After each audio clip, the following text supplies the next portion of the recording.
Today on the Ask Brady Show, we solve the millennial debate within churches. Not really, but we gave it a shot.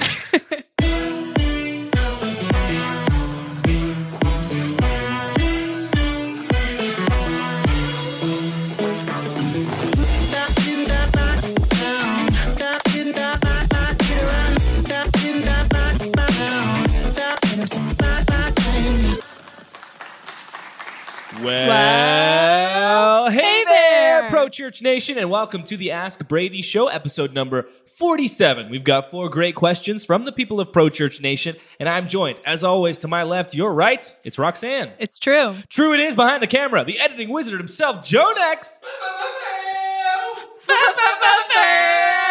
That was weird. And the man with the cam, Alex Mills. Thanks. It's not really as special as it sounds because I work here, but I'm here. Okay, Roxanne, take us away with the first question. All right. First question comes from Jake. Hey, Brady, what's up? Not sure how cold it is in Canada, but here in Michigan, it's starting to get pretty cold. My question for you is this. I am a media guy by trade. I really have a passion for helping churches that are dying out. You know, churches that are predominantly made up of an older generation, knowing they need to change, struggling to know how. A lot of the stuff that you guys talk about on the show. I would really love to impact surrounding churches and educate and help them one-on-one when it comes to, you know, communications, media, all that kind of stuff. Pretty much like go in and like educate them about why this stuff is important, and then have a team of people that can go in, help jumpstart it, train other people, and then pull out. I really don't see anybody doing this kind of stuff right now. The part that I'm struggling with is compensation.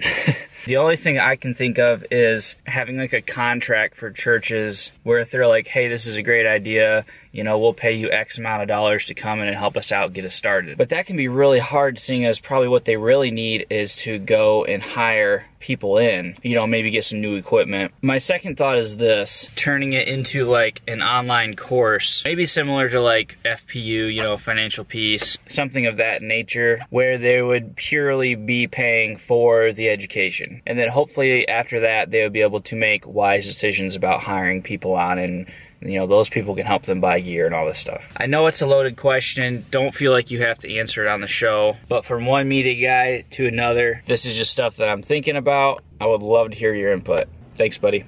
Well, thanks, Jake, for the question. Great way to start off this episode of Ask Brady by tackling the single biggest problem that the church is currently facing, that being navigating this huge communication shift, the biggest communication shift in the last 500 years, the advent of the internet, digital, and really these little handheld devices that have completely changed the way that we interact with one another, the way that we buy things, the way that we really do everything. And we can look across all the different industries and seeing so many different industries being disrupted. You know, Netflix is changing the way that video, movie, and television content is being delivered, and movie theaters are not necessarily reacting very well to that. We've seen public transportation be completely bamboozled by ride-sharing services like Uber and now Lyft. The way that we shop for groceries is changing with things like Blue Apron and the advent of food delivery services, not to mention grocery delivery services and the like. You look at Spotify, streaming services, Apple Music, Google Play, completely changing the way that we consume music and pay for music. It used to be that, you know, if you were a rock star, you were making crazy amounts of money, and if you were a sports star, you were making decent money. And now those two things have flipped, not entirely because of the internet, but that's played a huge part of it. And this is going to continue to happen more and more and more. We're just at the very beginning. You know, this is not the apex of industry change, and the church is not immune to it. And Jake, at the heart of your question, there's so much that goes along with this, as you alluded to. But the first thing that I would say is that you started the question with this presupposition that churches know they need to change but aren't sure how to navigate that change. And I would push back on that a little bit and say that I don't know if I'm confident saying most churches know they need to change. Yeah. I think what we saw with the election in America of Donald Trump and his brilliant campaign slogan, "Make America Great Again," was that tapped into something that is innate to every human being, which is that we are resistant to change. And we have this nostalgic view of the way things used to be. And there's this great song that I mentioned before by Macklemore and Kesha. It's called The Good Old Days. And the whole song is all about how it's so easy to look back at the past through rose-colored glasses and see it as, man, that was when things were really good. And what that does is not only does it distort the past, but it distorts the present. We don't really see the now, the present, for what it actually is. And, there's a lot of woo-woo that goes along with be in the now, be present, focus on everything that's happening right now. But there's so much truth in that because really at the end of the day, that's all that we do have. And I think that the reason that Donald Trump was primarily elected, among so many other things, was that it was tapping into an older generation that is seeing their influence, and in particular white people, which translates directly to the church as well, an older generation that really changed the world. Like boomers did things that, were never seen before, and they changed the world.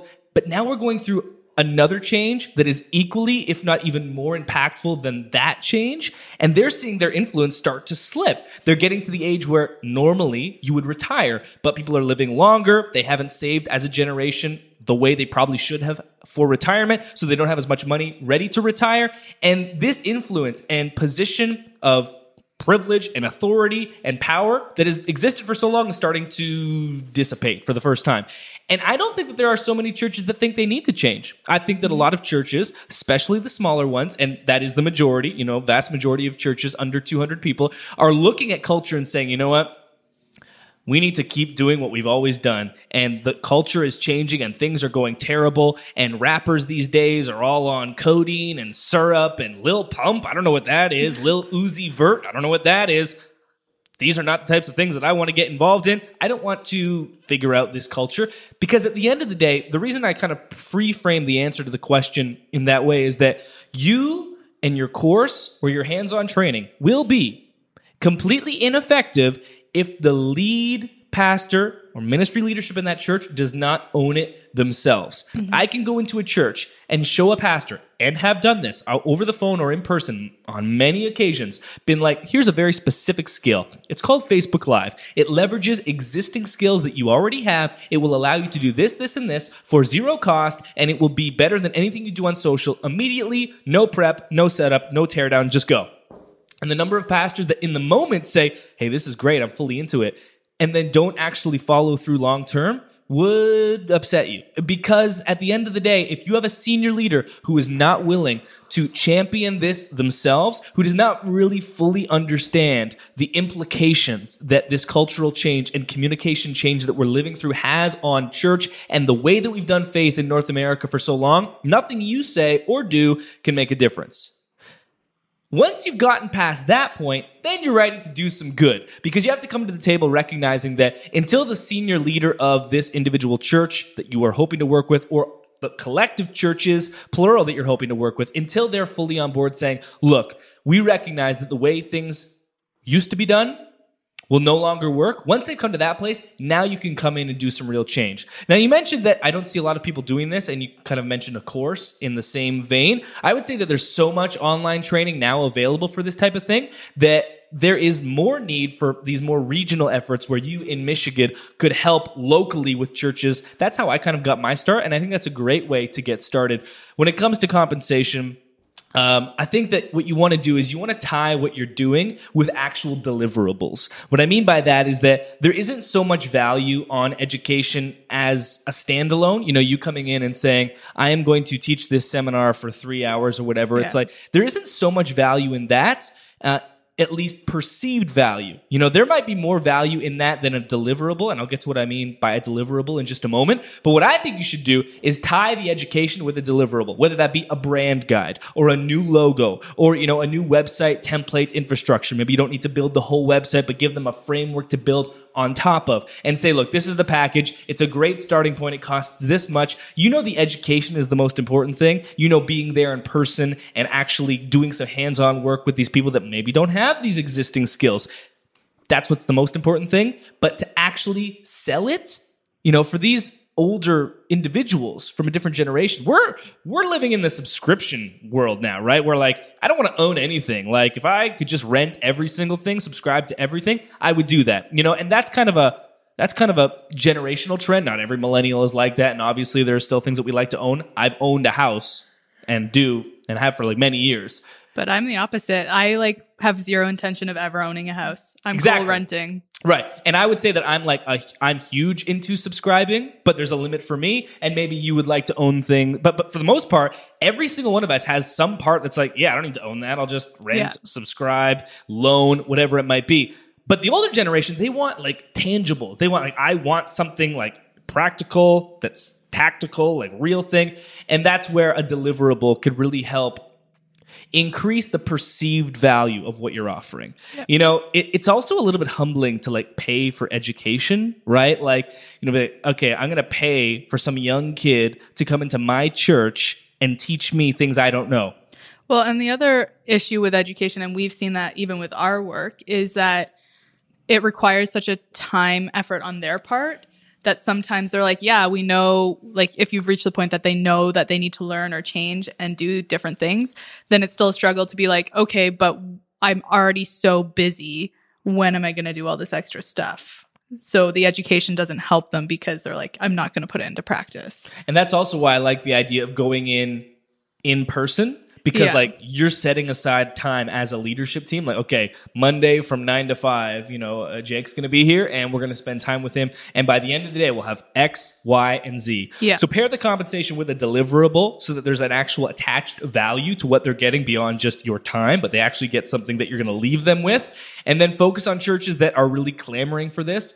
And when you're, doing an interview process or, doing the sales pitch, just really try to dial into the senior leader and be is this the type of person that's not only able to champion this effort? Because I think that most, older people are able. This isn't a thing that they're unable. It's just they're unwilling. I mean, we did a great podcast conversation with Carrie Newhoff, who's a 50-plus pastor who's dominating Instagram. I asked him, how are you doing this? He's I practiced. That was pretty much the summation of the conversation. Yeah. He put in the work because he was willing. Everyone's able. We all learned things that we didn't know. We didn't know how to drive, and then we learned. I didn't want to learn how to drive, but it was necessary. These types of skills are necessary in communication to a world that needs to hear the message of Jesus in 2018 and beyond.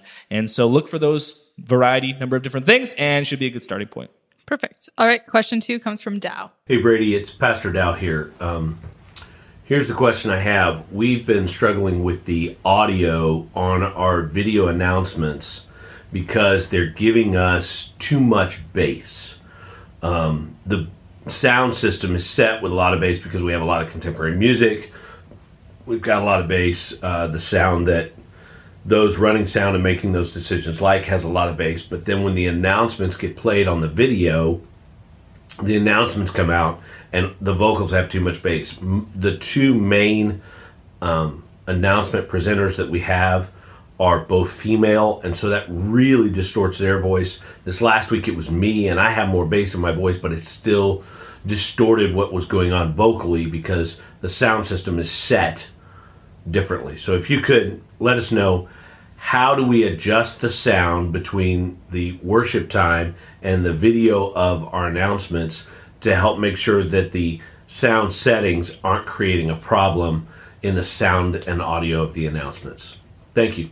Well, thanks for the question, Dow. I am not going to sit here and pretend that I am some sound expert, but there are some kind of fundamental sound ideas that we can talk about here. The first is that, you've got two variables in this equation. You've got the source material, that being either the contemporary music, as you put it, or the video announcements track. And then you've got the amplifier, that's the sound system. And so really, you can tweak one or the other to make this work. But if you're going to use the exact same settings on your amplifier, the sound system, for both the music and the video announcements, those are two different types of source material. And so just plugging and play with the exact same settings, one from another, might not work as you are experiencing. So what can we do to fix this? Well, the first thing that you can do is if you have a digital board, you can create multiple settings for different source material. The great thing about digital boards is that they have presets. So you can, even within worship teams, there's certain presets on microphones for different singers. So maybe, the lead woman singer has a certain preset, which is very different from the lead male singer because their voices have different tonalities. But beyond that, what you can also do is you can make edits to the source material itself. So if you want to make an edit to the actual video announcements track that probably, especially with a female voice lead, doesn't have too much bass in it. And if that's giving you problems, what I would suggest is putting in an actual backing music track that does have bass in it. I'll do this a lot with our video announcements. What I'll do is I'll put in a music track beneath the vocal track as a music bed to actually add some, tonality and dynamic range with the audio, which is nice. But what I'll do is I'll use my EQ in my video editing software, and this might sound complex, but it's not really. I'll pull back the frequencies of my presenter's voice in the audio track, and I'll pull back the frequencies from the audio track in the presenter's voice. So what I mean by that is if I have a woman presenter like Roxanne, and her voice, her vocal frequency is landing in, I don't know the hertz and or megahertz off by hand. You can do a quick Google search, like where does the average female voice land on the on the audio spectrum. But let's say, hypothetically, it's 10,000 hertz. Let's say that's where Roxanne's, like, the majority of her vocals are coming through. Well, I'm going to pull back 10,000 hertz in the actual music bed track so that they're not conflicting with one another. And then what I'm going to do is I'm going to, if there's any bass in Roxanne's track, like let's say we recorded her voice in a room where there was an air conditioner running or where there was some type of low hum. Well, I don't want that, so I'm going to pull back the lower frequencies in Roxanne's voice channel, which have nothing to do with her voice anyway, so it's not going to manipulate or change her voice drastically. And then I'm going to leave those frequencies in the music bed. So now I can hear Roxanne clearly, and there's a music bed underneath. So that's one fix that you could go about. Just consider that you've got the amplifier and you've got the source material. Edit one or the other or both. Play with them. Like, that's what I do. Like I said, I'm not any amazing audio engineer. At the end of the day, I'm just fiddling with presets and with knobs, hoping I stumble across something. Just experiment with those different settings, and hopefully you can come across a solution that way. All right, question 3 comes from Taylor. Hey Brady, this is Taylor from Waldron, Indiana, and I have a quick question about YouTube. It's the second largest search engine, so I definitely want to make some gains there. Right now, if you type in our name, which is Cornerstone Christian Fellowship, we don't even show up on the first page. Now, if you type in CCF Indiana, we are actually the third channel that pops up. How can I become the top CCF Indiana, and hopefully, how can I be the top Cornerstone Christian Fellowship? Thanks, Brady and the team, for all you guys do. Great question, Taylor. Lets me get into some YouTube nerdery, which I most definitely love. And like you said, and I want everyone to hear very loud and clear, YouTube is the second largest search engine in the world, and yet it is one of the most neglected social platforms. You can call it just a regular platform at this point, by churches. And I think that YouTube is also a little bit mysterious, but it isn't talked about too much. What can we learn from the great screen sharing and examples that you demonstrated in your video question? For those listening, Taylor in his video question included some screen sharing of him searching for his keywords of choice and looking at the search results that came up from that. We also did the same thing just here and now, Taylor, to see what came up for us. And what's interesting about the search term Cornerstone Christian Fellowship is that before the first video came up, I think basically a dozen different channels came up before the first video. And I was looking at a bunch of different metrics on the channels that were showing up and thinking, okay, why did this one show up first or second? Because the ones with the highest subscribers were definitely not showing up first. At least for us, the first one that came up had 11 subscribers. But what was interesting, looking through each of those channels, was that the one that showed up first had the most recent video. It was from a day ago. And then the one that showed up second had a video from 2 days ago. And then the ones lower down were like a week ago, a month ago. And this does speak to the types of things that YouTube cares about. They want you to be publishing consistently. So we can talk about keyword research and about tags and about, putting the title, the keyword title, the keyword that you're caring about in the title of your actual YouTube video. That's super important. So if I want to rank for Cornerstone Christian Fellowship, I would put that Cornerstone Christian Fellowship in caps and then dash and then whatever the video is. So if it's a message from your pastor or, a Christmas promo or a sermon bumper, whatever it might be. At the end of the day, though, when it comes to channel ranking, consistency of posting, recency of posting, and overall volume, subscribers, views, watch time, minutes, all of these things are playing into your overall ranking in YouTube. There's only so much that you can do when it comes to keyword stuffing and optimizing SEO for YouTube and other platforms before you get to the fundamentals of what makes a brand or platform succeed on another platform, which is just being good. Like the channels that succeed on YouTube are ones that post consistent quality content that people watch a lot of. Now, here's the good news, Taylor. When we were looking at the channels that were showing up, it didn't look like there was anyone that was standing out to me. And so it's ripe for the taking. But at the end of the day, it'll probably require posts once, twice, 3 times a week, if possible, daily. That's why we're going into daily content in the new year with Pro Church Tools, because we've hit a certain point where we're like, if we want to take the next leap, we can just do more content, and we've got lots to do and lots to share with the world in that way. So let's find a way to make it happen. And so I think that the consistency of posting, the recency of posting is going to help in a big way.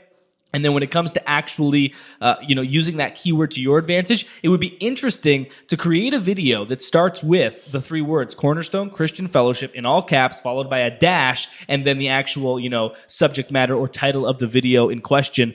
Because there are no videos that are ranking for that search term.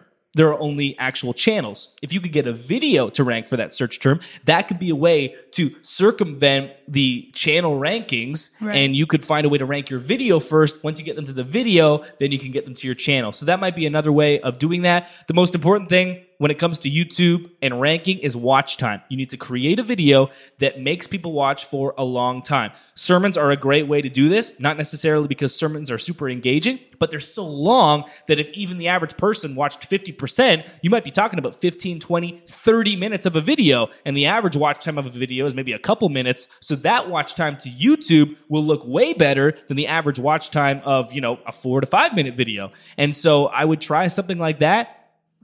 Title all of your videos, Cornerstone Christian Fellowship, all caps, dash, and then the message title name. And I think that you might be able to rank for both of those keywords, number 1, with a video, even if you can't with your channel. Mm-hmm. All right, last question, and I forgot my phone, so I'm going to read it off a piece of paper. Oh, you're going to read it off a piece of paper? Yeah. That's cute. It's not really a piece of paper, is it? A square of paper. A square of paper with flowers on it. It's true. Has flowers. It comes from Anaj, and he says, I have a question about hiring another person to our communication team at my church. Is there any specific questions I need to ask them in the interview process? Could you give me some tips? Thanks for the question, Anaj. Great question. We've been talking a little bit about hiring recently on the Ask Brady show. At the end of the day, what I'm looking for is a practitioner, someone who knows what they're doing and has proven it on the battlegrounds, on the battlefield of social, digital, or whatever you're hiring for. Now, with that being said, when I got hired to be a media director, I had 0 practitionership in my history, in my past. What was interesting about this is that my lead pastor wasn't looking necessarily at my practitionership in digital, in social, graphics, video, website, but what he did see was me being a practitioner in a number of different areas. So he saw me pick up from scratch the audio engineering skills. I know I said I wasn't an audio engineer earlier, and this does not mean that I was, but in an earlier life, I knew a lot more about it, at least when it came to recorded music, not live production, very different. But I had, from scratch, learned all of the major musical instruments that would make up a contemporary band, and then I learned how to record all of them, and I produced an entire album from scratch. Within a year, I got radio play. So yes, I wasn't a practitioner yet in terms of social, digital, website, video, but what I was a person, an individual with a track record of learning skills from scratch and learning them to a certain degree of competency that, earned a whatever degree of success. Radio play, that's something. Sold enough albums to buy my girlfriend an engagement ring, so we didn't have to pay for it. So, and that was my first entrepreneurial tendencies, at least when it came to sales, that I think has ever existed in my life. Point being, he hired me because he saw the ability in me to learn skills and become a practitioner. You want to look for those same things. So there's no really secret question that you need to ask that's like going to unlock the truth about whether you should hire this person or not. But what I do think there is the importance of looking at existing work. So if someone, and I get DMs like this a lot saying, hey, Brady, I'd love to do a free internship with you, volunteer my time, or hey, are you hiring? I always just ask, hey, do you have a reel, if it's video? Do you have kind of like a demo reel, the stuff that you've worked on? And I would say 9 times out of 10, I don't get a message back after that.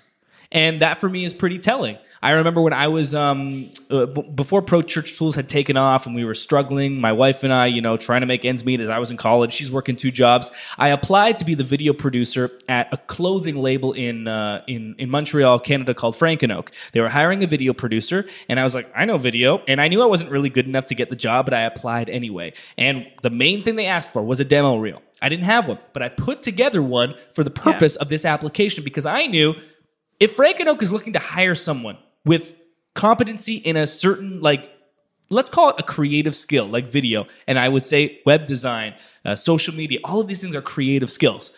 Sure, they can ask questions about, your type, your character and your personality, things that are important, but at the end of the day, if you don't have any type of creative skill for the job that requires the creative skill, it doesn't matter how great the personality is. Yeah.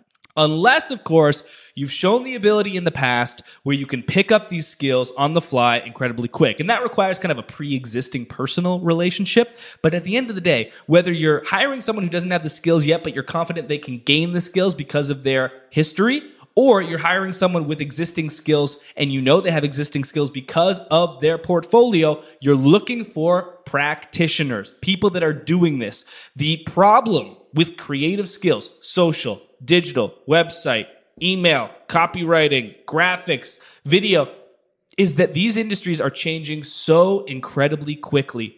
There's a reason why you can't go to college and learn about social media, because by the time they get the course together, that course will have become obsolete. Yeah.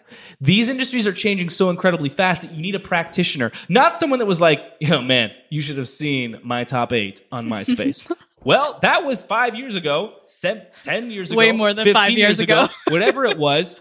And that doesn't exist anymore, right? Now, that might be something that's worth using because they've gained success before. Like, for instance, if I was going to hire someone as a social media practitioner, for Pro Church Tools, they were going to be a social media person for us, and they had huge success on the platform Vine. Sure, Vine doesn't exist anymore. Might be coming back. That's interesting. It doesn't exist anymore, but what that does show me is that they've been able to succeed and excel within a platform, a new media platform, a social media platform, and I think that they could probably do it again. There's some history. So look for real work done. Don't look for someone who's like, yeah, this is how many followers that I have. That might mean something, but do they have followers because they've bought those followers? Because they're Generation Z, and apparently in Gen Z, you have 10x the followers because there's 10x people on the platforms? Or is it because they're good at what they do on the gram, for instance, and that number of followers is a reflection of someone who's a practitioner? That's what you want to look for. It always makes me really angry because I have sisters in high school. Gen Z, right? My cousins. Right? Oh, they upset me. They literally never post, don't do anything cool, and their captions are always like, "This is me." And then they have hundreds of likes, and then I work really hard and I have my 500 followers. It's these punk insecure teenagers. And they all like each other's posts because if they don't, they're going to be all sad. Now that's sad, but it makes me sad. It is true though, because my sister in high school will text us, her family and her friends, when she posts something new and be like, you have to go like my photo because it doesn't get enough likes yet. Yeah, that's a real thing where, especially in high school, and it's obviously more of a problem with girls, but it's a problem with guys too, where you'll post something and if it doesn't get enough likes in a certain time, you're just going to pull it down because you don't want to have a post out there that didn't perform as well as, and then maybe you can, you go in every 3 months or so and you delete those posts that were like, oh, that didn't succeed how I thought it would. Yeah. Unhealthy. It's crazy. It's just very different. Gen Z. Yeah. It'll be interesting when Gen Z takes over and everyone forgets about the millennials. Of course, we'll be in power then, so it won't matter. But then we'll be the people that are like, you need to change. You're too we'll old. be sitting here, and there will be the Ask Brody show will be happening, on TubeTube, the new platform, Lil Tubi Vert, and that'll be the new platform that everyone's on. They'll be like, if you're not using augmented reality, are you even preaching the gospel? And I'll be like, these kids, oh Lord help me. Yeah. Oh, I really, it's funny. We talk about so much, it's easy as millennials, as the ones that are native to all this new technology, for us to look to the older generation that didn't grow up with it and to be like, man, why can you not get on board with this?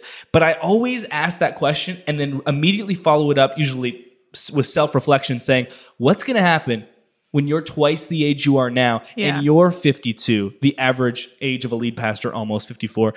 What happens then? And how are you going to navigate this? Because like the pace of technology, I don't think it's going to like slow down. I don't think VR and AR are nearly as close. I mean, AR is, but you know, consumer VR, I just don't really see it within the next couple of years. But in 5 to 10 years, you know, the movie that Spielberg was working on, Ready Player One, we saw the trailer for that before Star Wars played this past weekend. Yeah. You know, that is going to be a reality. That's going to be, no pun intended, like that will actually be, you know, a part of our lives. And we didn't grow up with it. And so we're going to hate it. We're going to be like, go outside. Okay, don't go outside. Pick up a phone. You know, when I was a kid, we actually would pick up our phones. You know, just put on those lenses, you lazy bum, get a real job. At the end of the day, it's all the same. And we all just demonize that which is unfamiliar and uncomfortable to us, which I think shows a lack of self-awareness and lack of maturity. To just demonize the other is very, very like fundamental, like, I don't know you, thus I hate you. Yeah, Come on. We got to be better than that. Well, what a deep episode of Ask Brady. I was talking to Jonas earlier and Roxanne because they were like, that first question ran a bit long. You're not going to make time. And I was like, Jonas, how many times have I not made time? And he's like, pretty much never. And I think we went over time on this one now. So with that being said, we'll wrap up episode 47, a landmark episode, I would say, in the Ask Brady show. Thanks for watching. If you want, and listening, if you want your question answered, you can send your video question in, like the first 3 questions on this episode, to hello@prochurchtools.com. That's the email to send it to. Send in a video and you'll be immediately prioritized. Your question will be sent to the top of the queue and will bypass, overtake all of the verbal questions. Now, if you do have a verbal question, you can send it into the same email or on the social platforms, Insta, Facebook, Twitter, or little Tubi Vert. That will also work. Thanks for watching, and we'll see you in another episode.